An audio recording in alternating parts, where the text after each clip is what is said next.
பாட்டிலுக்கு 10 ரூபா, பாட்டிலுக்கு 10 ரூபா, பாட்டிலுக்கு 10 ரூபா, பாட்டிலுக்கு 10 ரூபா, பாட்டிலுக்கு 10 ரூபா, பாட்டிலுக்கு 10 ரூபா, பாட்டிலுக்கு 10 ரூபா, பாட்டிலுக்கு 10 ரூபா.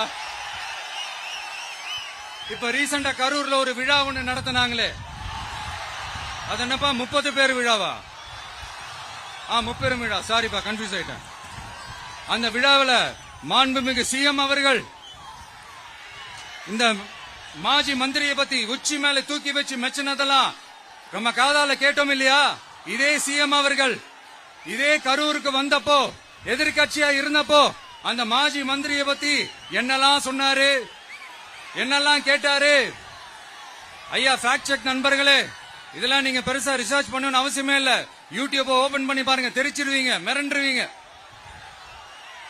இந்த திமுகவுக்கு இந்த மாஜி மந்திரி இப்ப என்னவா இருக்கிறாரு அப்படின்னு மக்கள் பேசிக்கிறாங்க தெரியுமா?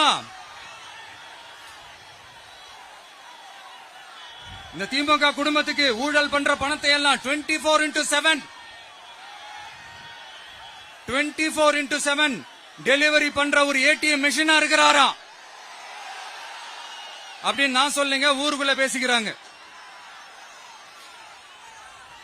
சரி, இங்க ஓகே. இன்னொரு முக்கியமான விஷயம், இங்க போலீஸ் பாதுகாப்புலாம் இருக்கா இல்லையா? போலீஸோட கைகள்லாம் கட்டப்பட்டிருக்குன்னு நினைக்கிறேன். போலீசார் மக்கள் தான் சார் எஜமானர்கள். மக்களுக்காக மட்டும்தான் பயப்படணும், வேற யாருக்காகவும் பயப்படணும்னு அவசியமே கிடையாது.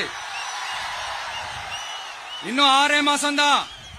ஆட்சி மாறும், காட்சி மாறும், அதிகாரம் கை மாறும். உண்மையான மக்களாட்சி, மனசாட்சி உள்ள மக்களாட்சி அமையும். அப்ப தெரியும் எல்லாருக்கும் சுதந்திரமும் பாதுகாப்பும் 100% வரும். தேங்க்யூ நண்பா. கான்பிடண்டா இருங்க, நல்லதே நடக்கும், வெற்றி நிச்சயம். அஷ்மிகா 9 வயசு ஒரு பொண்ணு காணுமா, நீங்களே நம்ம தோழர்கிட்ட சொல்லி கண்டுபிடிச்சு கொடுத்துருங்க. அஷ்மிகா 9 வயசுல ஒரு பொண்ணு காணுமா? தம்பிகளா கொஞ்சம் தேடி கண்டுபிடிச்சு கொடுத்துருங்க. அஷ்மிகா